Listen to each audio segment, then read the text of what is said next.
Hello, welcome to In Case You Missed It for Day 21. We had a really big day today, so this video might be a little bit longer. Today we looked at annotating a text through the lens of a writer. To do this work, we used a couple of different charts. We used what we call the how and why or what chart. These are some kind of ways to look at your writing and the writing of others. One chart shows the techniques a writer might use, such as description, like your sensory details, or irony, when you know something that the characters don't, inner thinking and dialogue, flashback, flash forward. These are different techniques a writer might use. Are these all of the techniques a writer might use?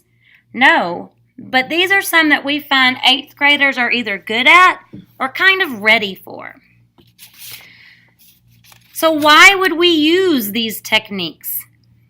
Well, you all remember like the plot diagram, the mountain here, we got the introduction, we build up to the climax, we get your resolution, that kind of thing. So the reason we might use some of these techniques are to do different things within the plot. We might want to create our setting and build a mood, build suspense. We might want to set up the problem and then put things in the way of coming to a resolution for that problem. We might want to make the reader feel for a character in our story, or show the truth behind why a character does something. Are these all the goals a writer might have? No. But again, they're goals that 8th graders are pretty good at both identifying and starting to work toward in their own writing. So you want to keep your charts out while you're reviewing a piece of work. And the work I'm going to look at today is a story written by one of our students last year, Kennedy. And we're going to kind of look for some different things. And I want to show you a couple of different strategies that you could try. One strategy uses the how chart first. You might look for one of these things specifically, and then when you're done, try to figure out why the author used that. The second strategy wants you to look at the why chart and pick something in that to find in the story, and then go back to look at how the author accomplished that. Both strategies are very good and can be used interchangeably. Are these the only strategies to use? No, which is why annotating is a pretty personal kind of thing. The goal of annotating is to be able to go back to that text when you are trying to do one of these things and to see how did that author do that. So let me take a minute and show you how you could look at one of the strategies. Now, I've already read this story once for pleasure. Remember, that's our first step in annotating, is just to read for fun. So, strategy 1 is looking at that how chart. How does the author do something? In Kennedy's piece, she uses a lot of dialogue. So right now, I'm going to take a minute just to look back at that dialogue.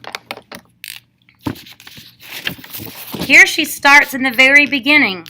Will the kids in the 10-12 year age group please sit behind the ring, wrap your hands, and have your gloves on?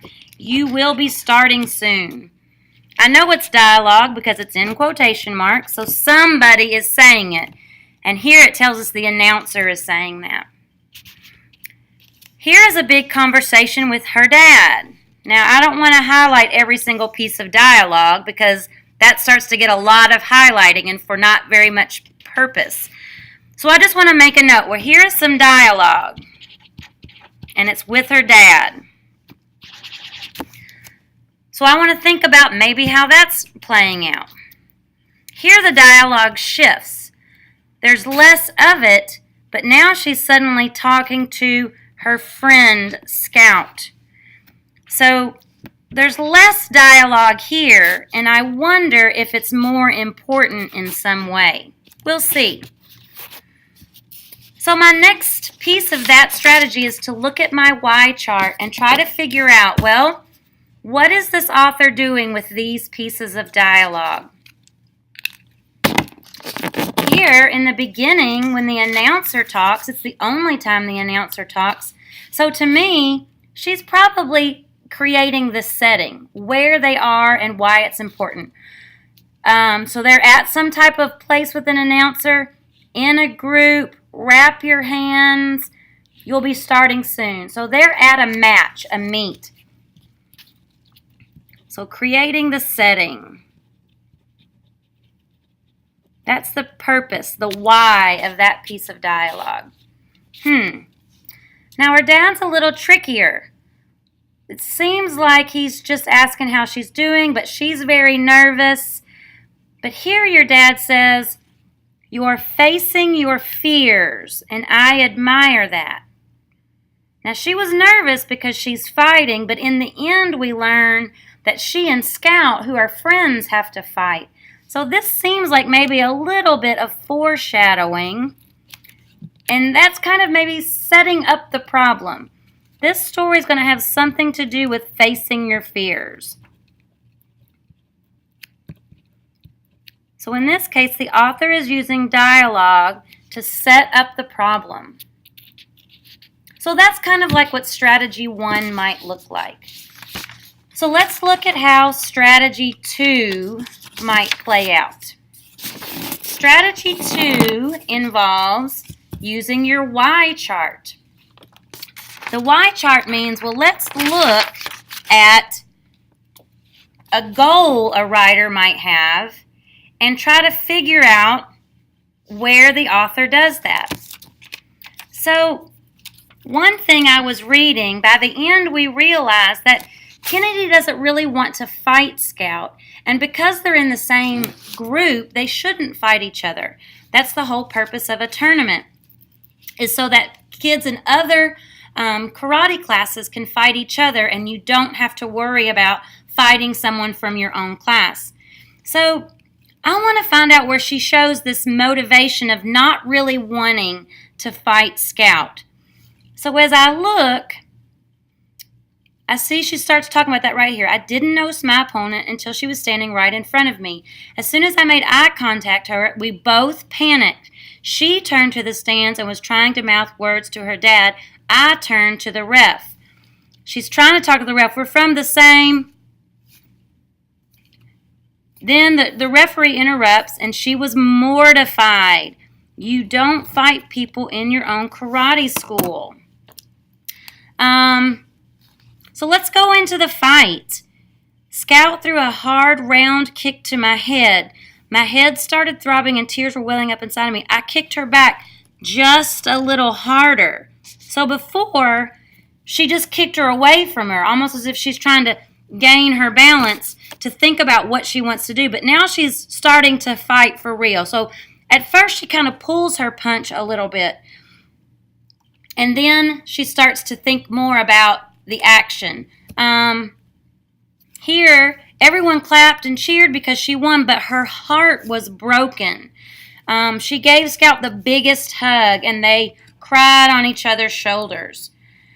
No hurt feelings, no hurt feelings. A little bit there trying to flesh that out. So now that I see that some of her motivation would be she's motivated to not hurt her friend, what technique does the author use? How does the author do that work? Well, I kicked her just a little harder. That's an action, right? Her heart was broken. That's a feeling she has. Hug, cried. There's some more actions. So if I look back to my list, I can think, well, she does use a little dialogue here at the end, but before that, she's kind of using these revealing actions. She's showing, rather than just telling, how she is acting in order to show the reader that she really didn't want to hurt her friend. Okay? All right, so that's kind of a long video for us, but I wanted to give you something to look at in case you were absent today, or you needed that review as you finished homework tonight. Good luck. See you tomorrow.